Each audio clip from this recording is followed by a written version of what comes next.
안녕하세요. 이슈를 전하는 채널 리플피플입니다. 지난 수천 년간 수많은 전쟁을 겪어온 나라 대한민국. 지금도 세계 유일의 분단 국가이며 지리적으로도 거대 공산주의 국가와 전범국가 맞붙어 있는 이유로 많은 갈등이 계속되고 있습니다. 그렇다면 과연 우리나라에서 전쟁이 일어난다면 당신은 어떻게 하실 건가요? 나서서 싸우시겠습니까? 아니면 피난을 가시겠습니까?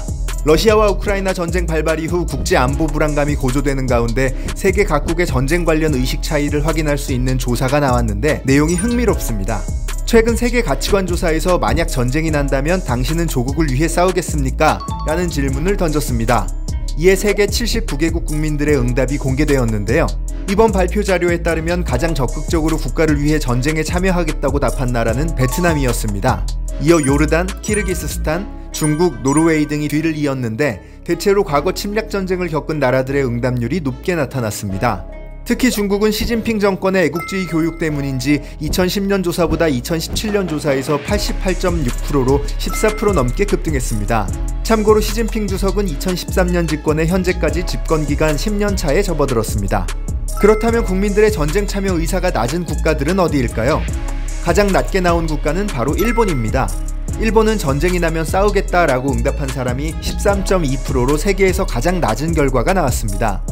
특이하게도 일본은 나라를 위해 싸우겠냐는 질문에 잘 모르겠다라는 응답이 다른 나라보다 월등히 높았습니다. 이는 일본의 특수한 헌법인 평화헌법의 영향으로 추정되는데요. 일본의 평화헌법에는 일본은 전쟁 포기, 전력 보유 불가, 교전권 부인 등 전쟁의 포기를 구성하는 단독 조문이 명기되어 있고 이를 교육받고 자란 세대의 응답 때문인 것으로 분석할 수 있습니다.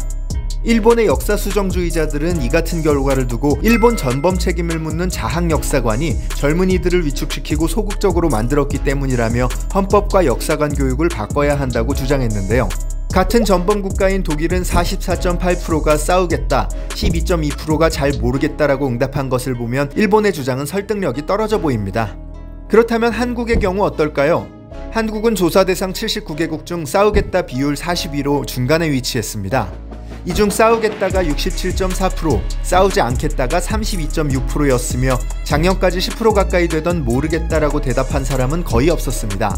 특이한 점은 1990년 조사 때 85.4%로 최고치를 기록한 이후 20여 년가량 싸우겠다의 수치가 점차 줄어들어 왔는데 이번 조사에서 반등했다는 것입니다. 하지만 1981년 6.5%에 불과했던 싸우지 않겠다의 비율도 매해 증가해 현재 32.6%까지 급증한 상황입니다. 아직도 세계는 전쟁의 전운 속에 있습니다. 계속되는 러시아와 우크라이나의 전쟁으로 이제는 경제적, 정서적 피로감이 전 세계에 뻗치고 있는 상황입니다. 이달 폐막한 나토 정상회의에서 리즈 트러스 영국 외무장관은 러시아 침공이 푸틴의 전략적 오판에 기인했으며 중국도 똑같이 오판할 위험이 있다라고 경고했습니다. 한반도에 전쟁이 일어날지는 미지수입니다. 하지만 설령 전쟁이 일어난다 하더라도 우리 스스로를 지킬 수 있는 국방력과 외교력, 더 나아가 우리 스스로가 우리의 나라를 지킬 수 있는 단결력을 발휘한다면 어떤 위협에도 굴하지 않는 대한민국이 될 것이라고 믿습니다. 구독과 좋아요를 눌러주시면 앞으로 더 좋은 영상으로 찾아뵙겠습니다. 감사합니다.